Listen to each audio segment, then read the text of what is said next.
So this is a video on dividing polynomials. Before we get started on this, I want to kind of go back to when you were probably in 3rd or 4th grade and you learned long division. So let's say we have 156 and we are dividing it by, let's say, 7. Okay. When we do long division, what we do is kind of check each piece. Does 7 go into 1? No. Does 7 go into 15? Yeah, it does. It goes in twice. So then we took 2 times 7 and found 14, subtracted, and then we brought down the next number. Okay, the next number was 26. How many times does 7 go into 26? 3 times. So 7 times 3 was 21. And then we had 5. Now, at some point, we started adding decimals. But before we did that, we did things called remainders, right?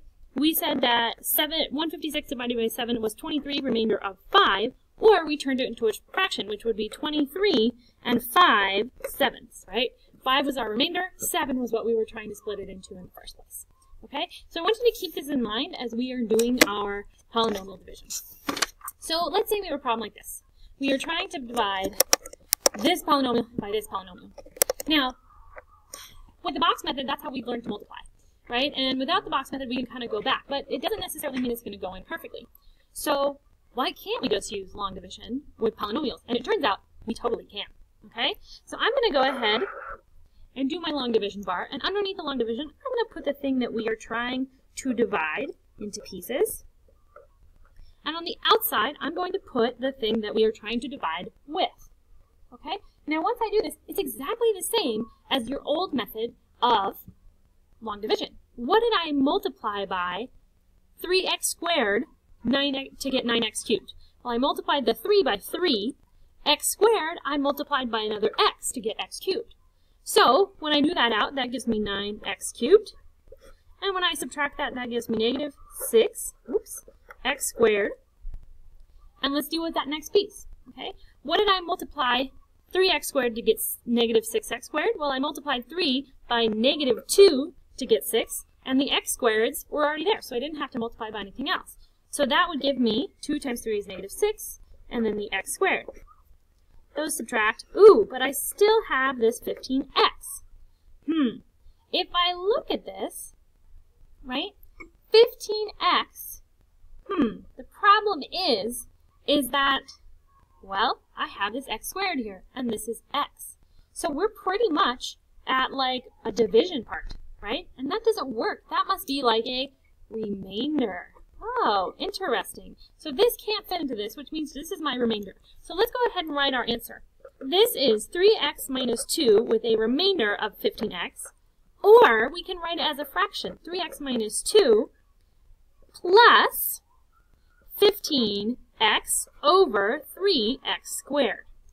Now, this is our remainder piece, right? Remainders are always added on. But look at this. I feel like we could simplify this.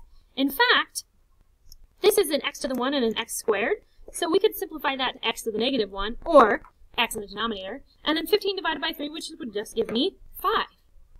Okay, so really, 9x cubed minus 6x squared plus 15x divided by 3x squared gives me 3x minus 2 plus 5 over x.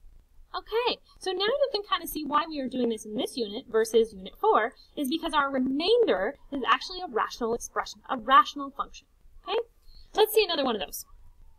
We want to take 4a cubed plus 10a squared plus 3a, and we want to divide it into 2a squared pieces. Okay? Let's start just like we did last time. What did I have to multiply 2a squared by to get 4a cubed? Well, 2 I had to multiply by 2, a squared I had to multiply by a. If I multiply those out, that gives me 4a cubed, just like I wanted, and that gives me 0, and I can bring down the next piece, which is plus 10a squared. Now, what did I multiply 2a squared by to get 10a squared? 2 I multiplied by 5. A squared I didn't multiply by anything, because it's just a squared. So then that would give me 10a squared. If I subtract that, it gives me 0. Now I can bring down my 3a. Here we go. I can't multiply a squared by anything to get a. I'd have to divide.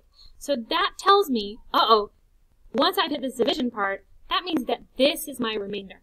So let's go ahead and write that out. My answer is 2a plus 5 with a remainder of 3a, or 2a plus 5 plus 3a over 2a squared. Now again, with my remainder, I have some simplification I can do, right? 3 over over 2 is about as simplified as you can get, but a over a squared, I would have a to the negative 1, which is in the denominator. So, 4a cubed plus 10a squared plus 3a divided by 2a squared is 2 plus 5 plus 3 over 2a. Kind of neat, huh? Let's do this last one. This last one's a little bit more complicated because look at what we're trying to split it into. We're trying to split it into another expression, right? So, let's start with 3d squared minus 4d plus 13. Okay? And d plus 3 is going to go out here. Now, for this case, I do not want you to worry about the plus 3 right now. Let's worry about the d. What would I multiply d by to get 3d squared? Well, I'd have to multiply by 3, because we have a hidden into 1 out here. And d, I'd have to multiply by another d to get d squared. So now, when we go to do our expression, we have to multiply each piece, right? 3d times 1d gives me 3d squared. 3d times 3 gives me 9d. Okay? So this time when I multiplied, it didn't just give me one term, it gave me an expression. Okay? But luckily, this expression has some like terms that I can subtract. This is going to give me 0. But this, negative 4d minus 9d, is going to give me negative 13d. Okay? And I can go ahead and bring down my plus 13 if I want. Now, let's look at d again. What would I have to multiply d by to get negative 13d? I would have to multiply by negative 13. And d is already here, so I don't need to multiply by another variable. So let's go ahead and multiply. So this would give me negative 13d, and then negative 13 times 3 is negative 39. There we go. Now I can subtract just given my like terms, right? This cancels. 13 minus negative 39, well, if it's minus a negative, it turns into addition. So 13 plus 39 would give me 52. Okay. Now, notice that 1d plus 3 doesn't really go into 52, right? This one doesn't have a variable. So that's my remainder. So my answer is 3d minus 13, remainder of 52. Or I can write it as a fraction, 3d minus 13 plus 52 over 1d plus 3. Now in this case, we can't really simplify the remainder because there's no common factors there, okay? So in this case, our remainder is just that rational expression.